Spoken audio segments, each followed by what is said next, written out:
812 millions de francs CFA pour financer le projet d'appui institutionnel aux infrastructures et aux transports. Ce concours financier du 10e FED va permettre de former 200 cadres et techniciens en matière de gestion, de planification, de maîtrise des politiques de transport et de construction d'infrastructures. Une commune rurale, un centre social, c'est une initiative que Mme Chantal Kampaoré a lancée ce matin à Yako. Une initiative qui devrait permettre de faire avancer la cause de l'enfant, de la famille et de porter les messages de la tolérance zéro contre les mutilations génitales féminines. Demain, les Galiens, on va célébrer l'excellence dans les métiers de l'information et de la communication. Mais comment les prix impactent-ils la profession au fil des années? Alain-Edouard Traoré, chef du département de la communication, répond dans ce journal aux questions de Fousseni Kindo. Madame, Monsieur, bienvenue aux actualités. Mais tout d'abord, direction Bruxelles. On attendait 2 milliards d'euros pour le Mali. Finalement, c'est plus de 3 milliards qui ont été récoltés. La mobilisation pour remettre le Mali debout est bien grande, mais l'aide se fera sous contrôle. Le Mali a désormais l'obligation d'organiser les élections d'ici fin juillet. Retour sur l'ambiance de la conférence internationale de soutien au Mali avec nos envoyés spéciaux Jean Zongo et Viviane Tiendrebego. Unis par l'histoire. La conférence des donateurs pour le développement du Mali a tenu ses promesses. Le pays a obtenu sur le papier plus de 3 milliards d'euros pour le financement de son plan pour la relance durable du Mali. C'est plus que les 45% que le pays de Dioncounda Traoré était venu chercher. L'Union européenne a elle seule a contribué à hauteur de 520 millions d'euros.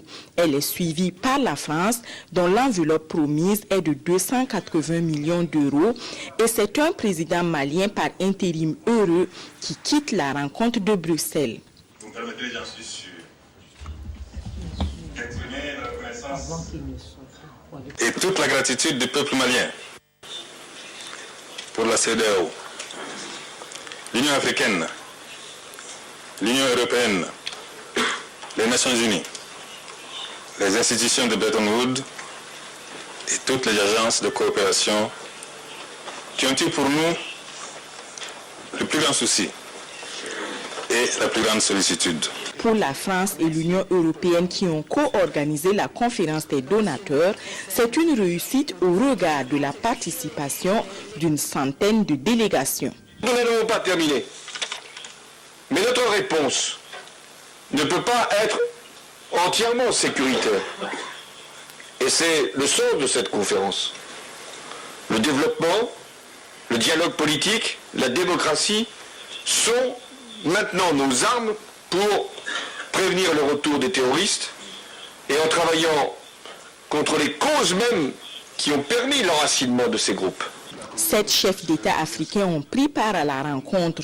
Tous se sont félicités de l'engouement de la communauté internationale pour le financement de la sortie de crise au Mali. Je saisis cette occasion pour réaffirmer l'engagement du Burkina Faso à poursuivre résolument la médiation au Mali au nom de la CEDEAO et de la communauté internationale, en aidant particulièrement à créer des conditions favorables à la tenue d'élections pacifiques en juillet sur toute l'étendue du territoire malien. Le plan de relance durable du développement économique qui nous est soumis par le gouvernement du Mali mérite nos encouragements et notre soutien au regard de son réalisme et de sa pertinence pour la consolidation de la paix. La balle est maintenant dans le camp des Maliens qui doivent maintenant se montrer à la hauteur des donateurs. Et selon le président togolais, cela pourrait passer par l'organisation d'élections crédibles sur toute l'étendue du territoire malien.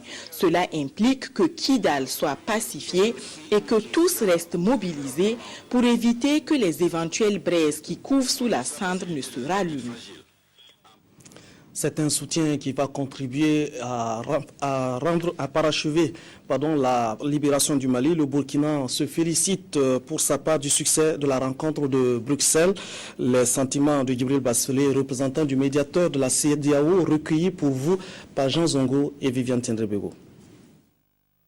Il faut s'en féliciter parce que après cet épisode de guerre, le plus important maintenant, c'est de créer de la richesse, de relancer les activités économiques de manière à ce que les jeunes de cette région puissent trouver des emplois. Le Burkina n'a pas de leçons à donner au Mali en la matière. Nous souhaitons simplement que les projets et programmes qui ont été définis comme prioritaires puissent être convenablement exécutés pour le plus grand bien des populations. Ce qui est aussi important et qui concerne le médiateur de la CEDEAO, il en a été beaucoup question à Bruxelles, c'est que le dialogue puisse reprendre pour régler en particulier la situation de Kidal. Le médiateur de la CEDEAO va reprendre le processus là où il s'était arrêté, c'est-à-dire le 4 décembre. Vous vous souviendrez de ce communiqué auquel toutes les parties avaient adhéré et qui marquait les grandes orientations de paix. Pour inviter les groupes armés non terroristes à déposer les armes et à rentrer dans un processus politique, en particulier à permettre que toutes les populations du Nord puissent être concernées par les élections qui vont avoir lieu au mois de juillet. Aujourd'hui, qui sont ces groupes? Qui sera là?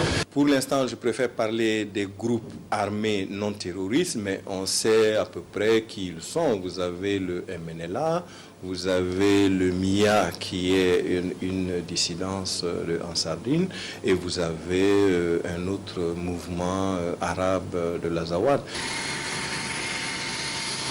En marge de la conférence internationale de soutien au Mali, Blaise Compaoré a rencontré de nombreuses personnalités pour échanger sur des sujets d'intérêt pour le Burkina Faso. Parmi les personnalités rencontrées, José Manuel Barroso, président de la Commission européenne, Jean Zongo et Viviane Tiendrebiogo. Le président du Faso a pris part de bout en bout à la conférence des donateurs pour le développement du Mali. Son programme a été fort chargé. Après l'ouverture et la première partie des travaux qui ont pris toute la matinée, Blaise Compaoré a reçu après déjeuner son homologue de Côte d'Ivoire. Une trentaine de minutes de tête-à-tête, toujours sur le Mali. Le président Compaoré s'est particulièrement investi en tant que facilitateur, médiateur. Nous venons apporter notre soutien aux autorités, ceux qui organisent cette réunion de conférence de bailleurs. Et nous souhaitons que, bien sûr, les résultats soient ce qui est attendu. C'est important pour le Mali, c'est important pour la sous-région. Les deux chefs d'État ont rejoint la salle pour la fin des travaux. Blaise Compaoré s'est ensuite rendu au siège de la Commission européenne où il a rencontré le président de cette commission. Après cette journée marathon, le président du Faso a regagné son hôtel où il a reçu le président de la commission de la CEDEAO. La CEDEAO, comme de coutume, accompagne les États membres dans leurs efforts de développement. Et c'est ainsi que dans la situation particulière que vit le Mali, et surtout dans cette phase de la transition, il est du devoir de la communauté de l'accompagner, surtout dans le processus électoral. Nous allons, comme d'habitude, dépêcher une mission d'information électorale au Mali, avec pour ambition d'examiner et d'évaluer le processus et de voir en quoi la CEDEAO peut les appuyer. Naturellement, nous allons envoyer des observateurs, nous allons envoyer également des experts électoraux et nous sommes prêts également à appuyer financièrement l'organisation des élections. La soirée s'est poursuivie avec d'autres audiences. Bref, c'est un programme respecté à la minute près qui prouve à n'en pas douter que Blaise Compaoré se porte bien. Retour à Ouagadougou pour noter que l'ambassade des Pays-Bas va fermer ses portes dans 2 semaines, mais la coopération devra rester intacte avec le Burkina Faso. Foi de Hans Nerman, le dernier ambassadeur qui faisait ses adieux hier au chef du gouvernement burkinabé, Jacques Lamissa Tarpaga, l'a interrogé à l'issue de sa rencontre avec Luc Adolphe Thiaw. Donc c'est une bonne opportunité de rencontrer de nouveau le Premier ministre pour avoir un échange sur nos expériences, sur l'amitié de nos pays. Les relations entre le Burkina et les Pays-Bas ont été toujours excellentes, de haute qualité. Nous avons apprécié toujours la qualité de coopération entre les deux pays.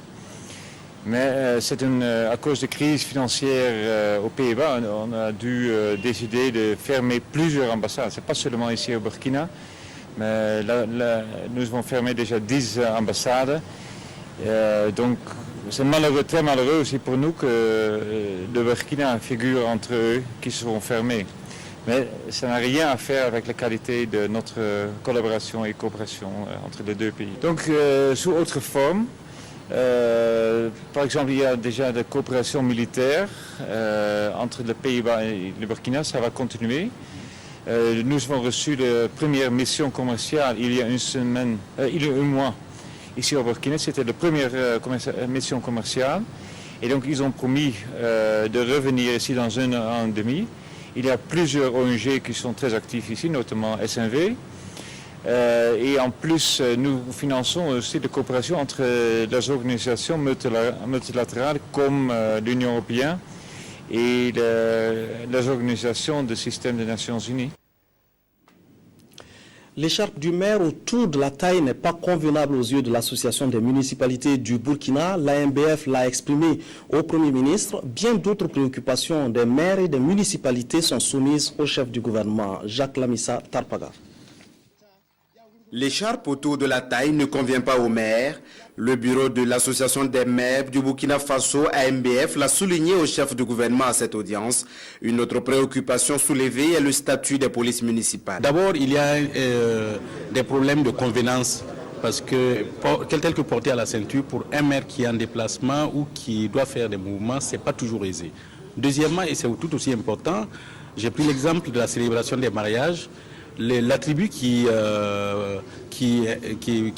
précise que c'est l'officier d'état civil qui célèbre le mariage et non pas une personne anonyme ou une quelconque personne, c'est bien l'écharpe qui est un signe, qui constitue un signe distinctif. Et tel que porté en bas de la ceinture, personne ne peut se rendre compte que c'est réellement l'officier d'état civil qui est là. D'autres doléances ont été consignées dans un cahier remis au Premier ministre. Luc Adolphe Tiao a affirmé sa disponibilité à accompagner les maires. Je voudrais saisir d'abord l'occasion pour reconnaître et saluer le travail accompli par Simon Compaoré et toute l'équipe présidente de l'AMBF et souhaiter que vous vous inscriviez dans la même perspective pour amener encore plus loin l'AMBF vers des résultats encore plus positifs. Et Monsieur le Président, Mesdames et Messieurs, vous priez durant votre lourde charge, comptez sur le gouvernement, comptez sur ma modeste personne pour que votre programme d'action puisse être une réussite parce que nous sommes convaincus que ce que vous faites naturellement influe positivement sur l'action et la politique gouvernementale. Le chef du gouvernement a d'ailleurs donné rendez-vous au maire. Dans un proche avenir, une rencontre va réunir l'AMBF et le gouvernement afin d'apporter des réponses aux problèmes, notamment le port de l'écharpe à la ceinture.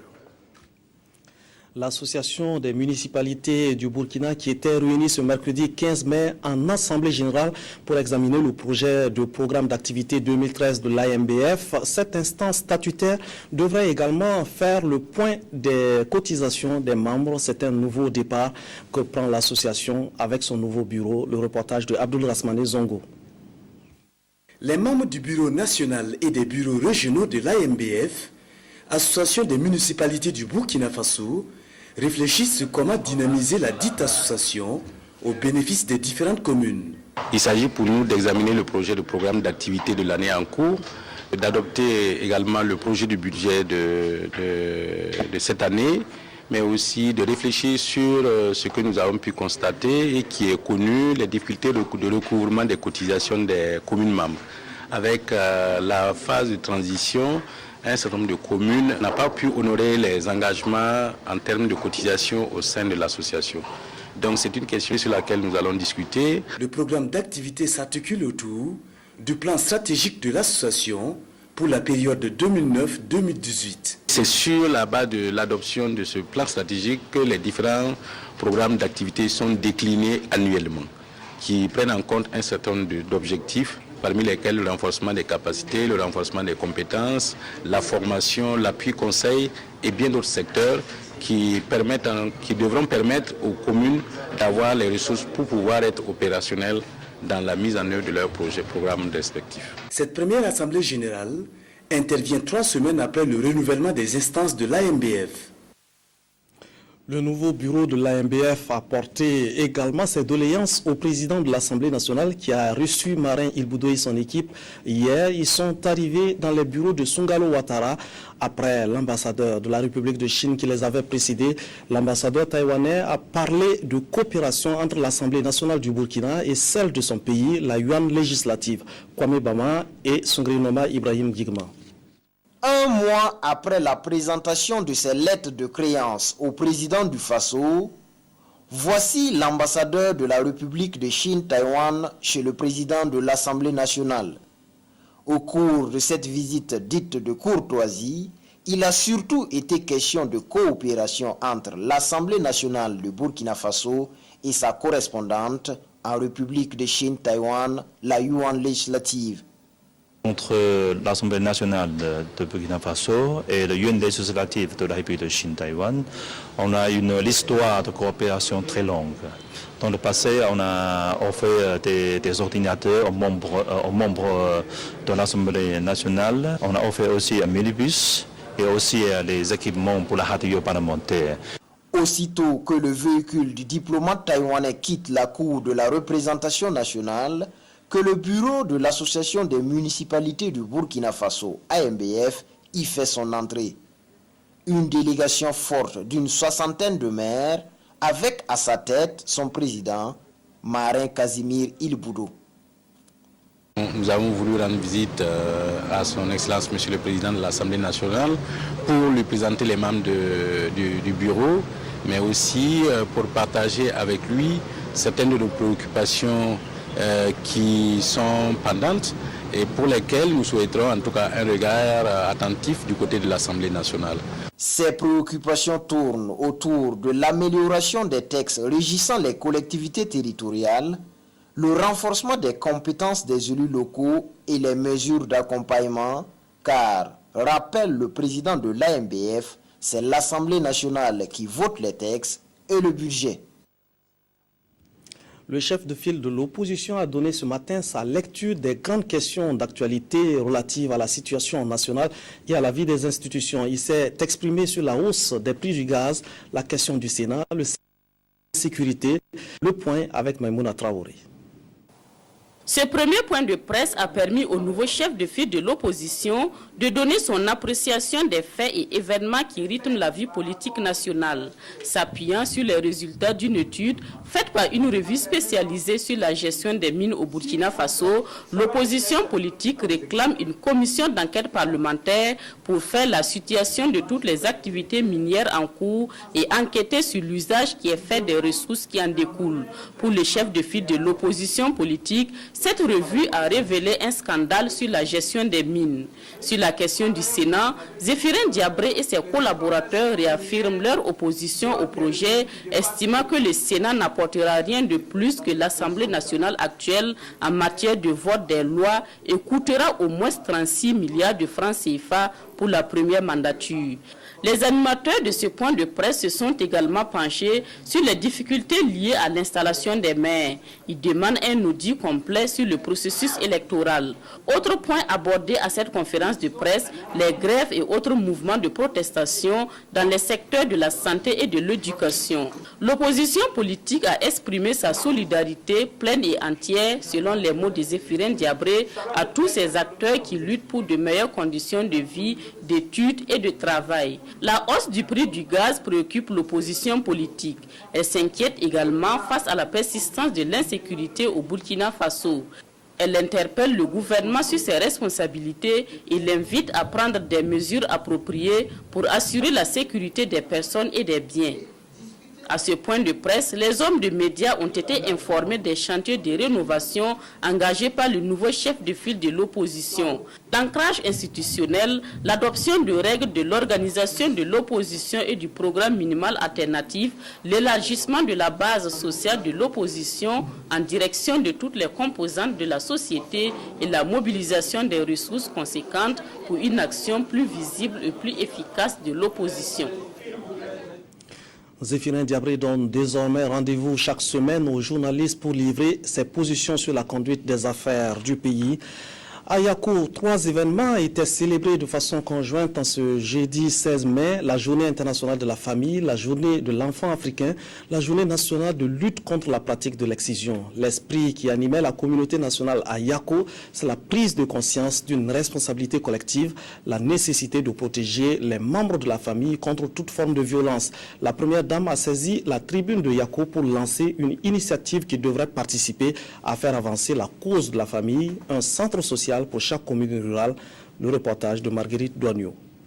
C'est pourquoi il sera lancé ici, dans la province du Passoré, ce jour. L'initiative dite de Yako est dénommée une commune, un service social. Doter toutes les communes rurales de Burkina Faso d'un centre social d'ici à 1 an, c'est cela l'initiative de Yako lancée ce jour et qui marque le début du mois de la famille et de l'enfant. Il s'agit de redonner à la famille toute sa place dans la société. C'est une initiative louable parce que on se rend compte que dans notre pays, les services sociaux dans les communes n'existent pas. Et il faudrait vraiment améliorer ça pour que la famille améliore aussi son quotidien. Protéger les membres de la famille contre toute forme de violence, une responsabilité collective. La plupart des familles sont conscientes de cette responsabilité, mais se trouvent impuissantes face à une certaine précarité qui expose à toutes sortes de dérives.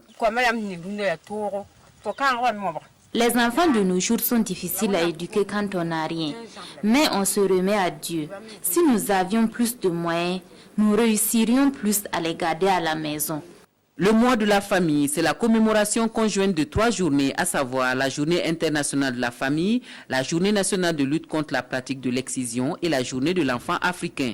C'est également un mois qui appelle à une synergie d'action pour de meilleurs résultats et qui cadre avec les nouvelles orientations du ministère de l'Action sociale. Il faut faire en sorte que le ministère passe d'une situation du ministère qui assiste, qui apporte du soutien, qui aide les vivres, le matériel, les vêtements, à un ministère où on peut créer aussi des emplois, amener les acteurs de ce ministère à devenir des acteurs de développement socio-économique. Nous sommes en une phase de réflexion avec nos partenaires. Les commissions sont mises en place pour réorienter l'ensemble des programmes du ministère de l'Action sociale. Les activités de ce mois de la famille et de l'enfant se dérouleront dans plusieurs localités et la clôture prévue à Koudougou fera le point de ces actions. En cette journée de l'enfant africain, l'association Luciel a pensé aux enfants hospitalisés de la pédiatrie Charles de Gaulle, un chèque pour contribuer à soulager les souffrances des enfants internés dans cet établissement de santé qui doit souvent faire face à la misère qui touche certains parents. Pélagie Benpanomé Sawadogo. 10 millions de francs CFA pour la prise en charge des enfants hospitalisés au centre hospitalier universitaire pédiatrique Charles de Gaulle. Le geste est de l'association Luciole pour le bien-être de la femme, une association féminine dont l'un des objectifs est de contribuer à l'amélioration de la santé maternelle et infantile. Ces fonds ont été collectés lors du dîner gala que l'association avait organisé le 2 juin 2012 pour venir en aide aux enfants en difficulté. Nous étions passés ici et on a pris connaissance des difficultés que vivent les enfants dans ce centre. Les charges sont nombreuses, mais nous le donnons dans l'ensemble. À eux de voir les priorités, qu'est-ce qui est prioritaire pour soulager un tant soit peu les conditions difficiles que vivent ces enfants. Cet acte vient à point nommé car selon le premier responsable de l'hôpital, l'établissement souffre en ce moment d'un vieillissement de ses infrastructures et d'une insuffisance de lits d'hospitalisation dont le taux d'occupation a franchi la barre de 100% depuis 2008. Une très grande joie pour ces enfants hospitalisés. Cet argent va nous servir à la prise en charge des enfants brûlés que nous recevons de plus en plus au sein de notre hôpital. et également la prise en charge des enfants au niveau de la pédiatrie médicale pour ce qui concerne leur oxygénation, donc la réhabilitation de leur salle de soins. À cette occasion, les bénéficiaires ont reçu la visite des membres de l'association. Créée en 2002, l'association Luciole pour le bien-être de la femme est une association qui œuvre au quotidien pour l'amélioration des conditions de vie des femmes. La douane à l'écoute des opérateurs économiques de l'Ouest Burkina, plus de 5 heures d'échange à bâton rompu sur les difficultés que les uns et les autres rencontrent dans le processus de dédouanement. C'était l'occasion pour les douaniers d'expliquer les réformes entreprises pour rendre l'administration douanière plus efficace, moderne et transparente. Le reportage de Sanouan Christine Koulibaly.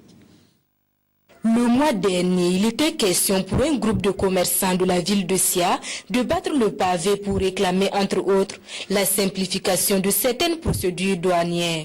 Chose qui a été évitée grâce à l'intervention des leaders d'opinion de la région. Ce face-à-face entre l'administration douanière et les opérateurs économiques de l'Ouest a permis d'évoquer cette préoccupation, ainsi que bien d'autres liées au dédouanement et à la lutte contre la fraude. Si la rencontre de ce matin n'avait pas eu lieu, alors il fallait tout faire pour que ça soit vraiment d'actualité, parce que bon, il y avait quand même quelques incompréhensions. Information que l'État commençait à courir n'est pas les réalités. Donc le directeur général a donné tous les détails aux commerçants. Donc les commerçants même, ils ont compris, ils ont discuté, ils ont trouvé le terrain d'entente entre eux. En plus d'éclairer la lanterne de ces opérateurs économiques, Culbilagence semble leur a décliné les réformes entreprises pour rendre l'administration douanière plus moderne, transparente et surtout efficace. Nous allons, courant 2013, mettre en place un système de suivi satellitaire des marchandises. Nous allons également, au niveau des différents bureaux, essayer de construire de nouvelles infrastructures. Nous allons opérationnaliser les scanners. Bref, nous avons un certain nombre de projets dont la mise en place d'ici la fin de l'année va nous permettre vraiment de répondre, en tout cas, aux attentes des usagers. Ce qui permettra également de mobiliser des recettes pour le trésor public, dont la prévision pour l'administration des douanes est de 500 milliards de francs CFA et 80 milliards attendus de la région de l'Ouest. Un projet qui va permettre de former 200 cadres et techniciens des transports pour mieux prendre en charge la gestion, la planification et la maîtrise des questions de surcharge, d'entretien du réseau routier et d'entretien du réseau routier. Un projet qui bénéficie du soutien du 10e FED de 812 millions de francs CFA de la part du 10e Fonds européen de développement. Donc c'est un projet d'entretien du réseau routier. Reportage signé de Idrissa Séré. C'est l'une des marques de l'excellence des rapports de coopération que le Burkina Faso et l'Union européenne entretiennent, particulièrement dans le secteur des infrastructures. Le 10e FED, Fonds européen de développement, a mobilisé 812 millions de francs CFA pour financer le projet d'appui institutionnel aux infrastructures et au transport. On s'est rendu compte en réfléchissant avec l'administration et en application du règlement 14 de l'UEMOA que ce n'est pas suffisant d'intervenir avec le financement de routes, mais il faut en même temps préserver le patrimoine routier.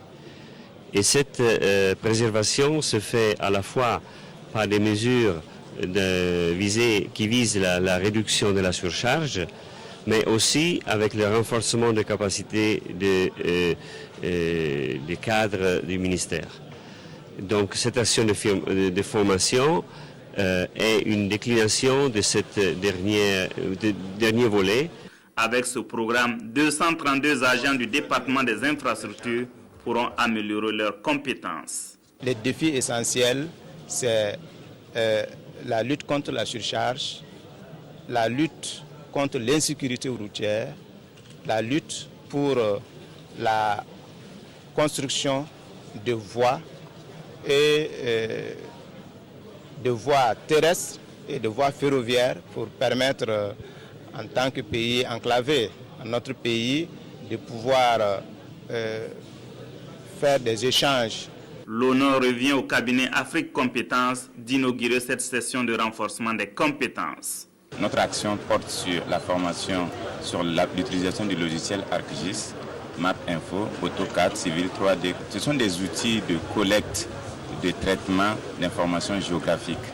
Donc ça va beaucoup servir au département des infrastructures pour actualiser leur base de données, pour collecter des données sur la dégradation des infrastructures et traiter afin de mettre à disposition bien sûr des autorités pour des décisions plus importantes. Dans le cadre du 10e FED, l'Union européenne a engagé plus de 71 milliards de francs CFA dans des projets.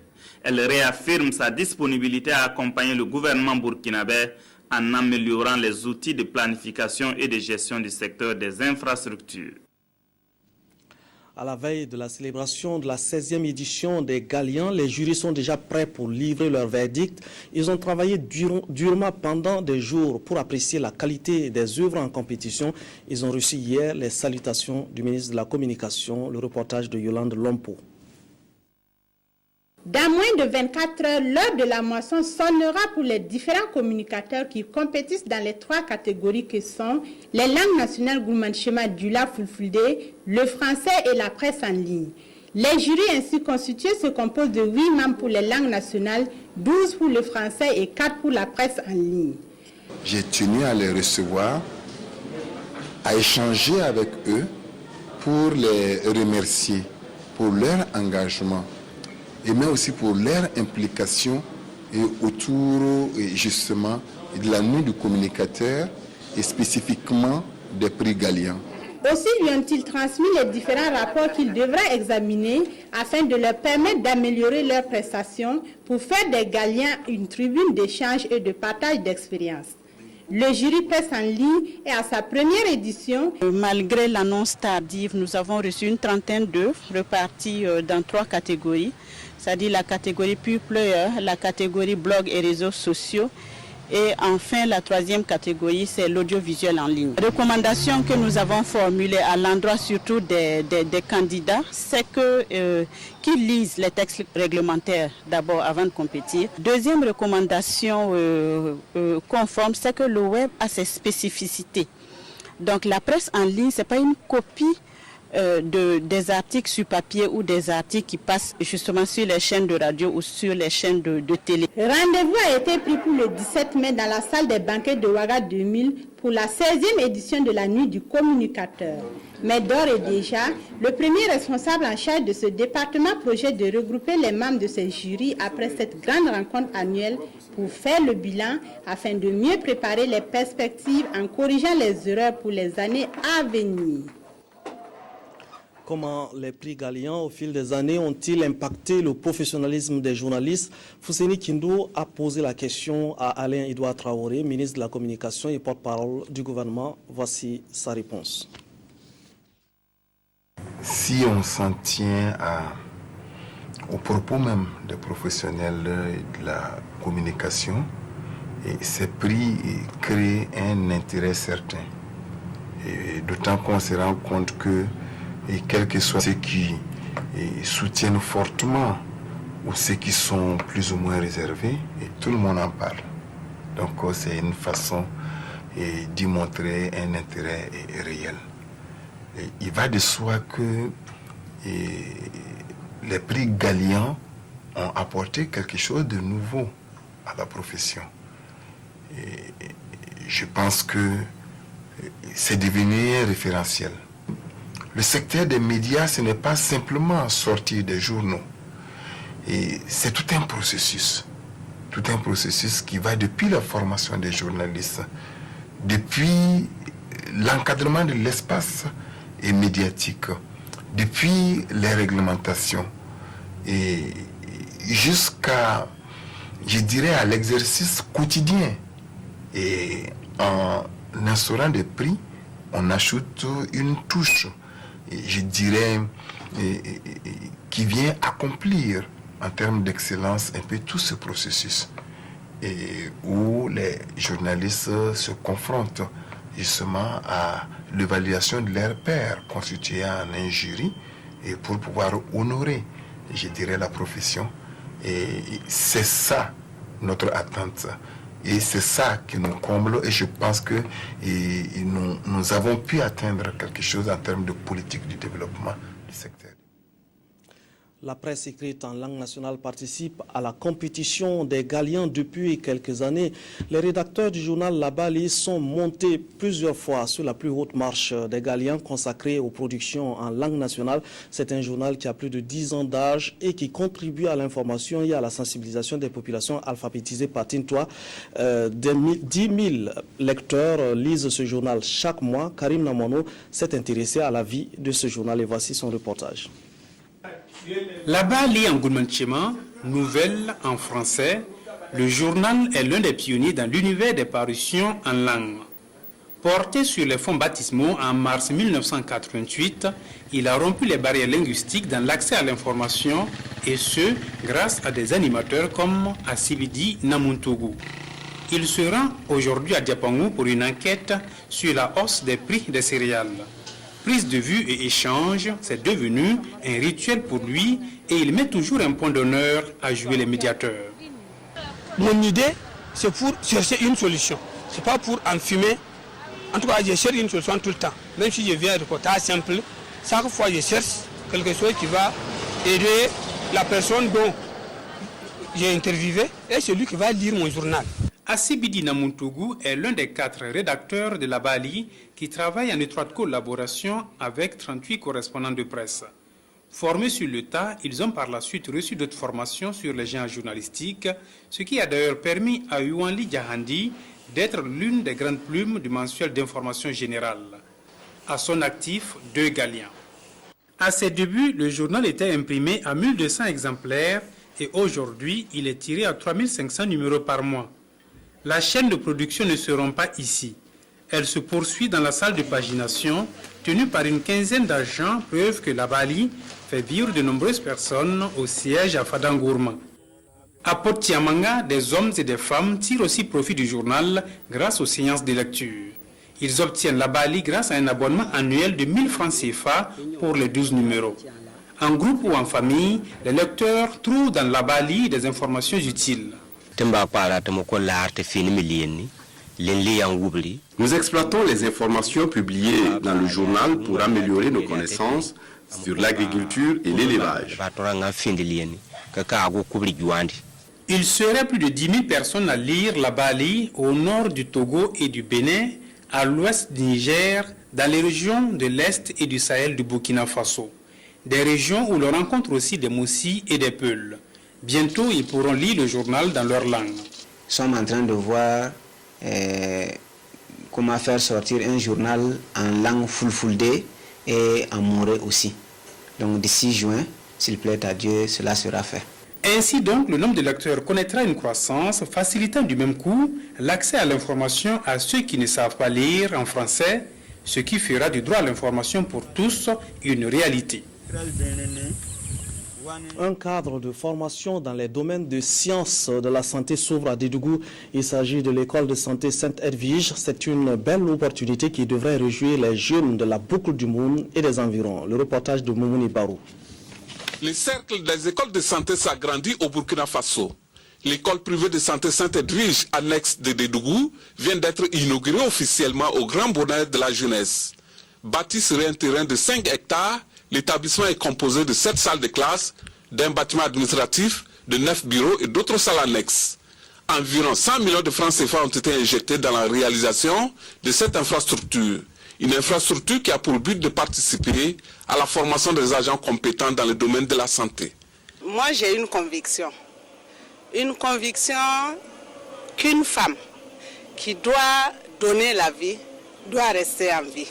Une conviction que tout agent de santé doit pouvoir soulager la souffrance de son prochain.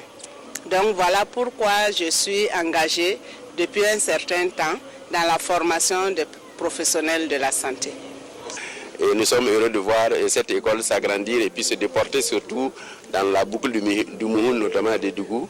Et donc ça va contribuer à renforcer donc, le nombre de personnels de santé dont nous avons besoin encore pour les déployer dans les formations sanitaires. Les parrains de la cérémonie, un fils de la localité, assurent que cette école va reculer sans nul doute le mur de l'ignorance en offrant à la jeunesse l'opportunité de bénéficier d'une formation adaptée aux besoins en personnel de santé. J'ai beaucoup appuyé ce projet parce que je me suis dit qu'une école privée qui s'installe ici pour former des spécialistes de la santé qui sont sur les premières lignes, c'est une très bonne chose pour notre pays, mais également pour notre région. L'école privée de santé Sainte-Edwige, annexe de Dédougou, forme depuis 2 ans des maïticiens et sages-femmes d'État, des infirmiers diplômés d'État, des infirmiers brevetés et des agents de première ligne. Les ressortissants doivent soutenir et accompagner le développement local. L'Association pour le développement de Diabo répond à cet appel du terroir. Elle a remis un lot de matériel à la nouvelle gendarmerie de la commune. Elle a également remis des vivres au centre de récupération nutritionnelle de Diabo. Le reportage de Moumouni Soubaïga. Des chaises, des tables, des ordinateurs au profit de la gendarmerie de Diabo, le geste est une initiative des ressortissants. Histoire pour les fils et filles du département de contribuer au bon fonctionnement de cette nouvelle structure qui a besoin d'être équipée pour jouer pleinement son rôle. Et pour le médecin colonel Seydou Yonaba, l'appui des ressortissants ne s'arrêtera pas là au vu des défis à relever en matière de sécurité dans cette partie de la région de l'Est. L'acte de solidarité des ressortissants de Diabo s'est poursuivi au centre de récupération et d'éducation nutritionnelle de Diabo. Cette fois-ci, ce sont des vivres composés essentiellement du riz, du lait, du sucre, de l'huile et des compléments alimentaires qui ont été offerts pour la prise en charge des enfants malnutris. C'est à marge de la coupe de la fraternité plus que nous, en tant qu'agents de l'action sociale, nous avons pensé quand même faire ce petit geste-là au niveau du crène. Un geste salué par le nouveau maire de Diabo, Rede Soubaïga, la représentante des bénéficiaires et la direction provinciale de l'action sociale du Gourma. C'est un acte qui est hautement symbolique dans la mesure où la solidarité est une valeur cardinale de notre société. C'est parce que les parents ont des difficultés qu'ils font recours à ce centre. Le centre de récupération et d'éducation nutritionnelle de Diabo prend en charge de nombreux cas de malnutrition de toutes catégories. Appel à de ces faits été lancé afin que d'autres bonnes volontés puissent se manifester pour sauver ces enfants en situation difficile. Voilà, c'est la fin de cette édition, mais l'information continue à 22h15. Aboubakar Sagnon sera votre guide de l'édition synthèse.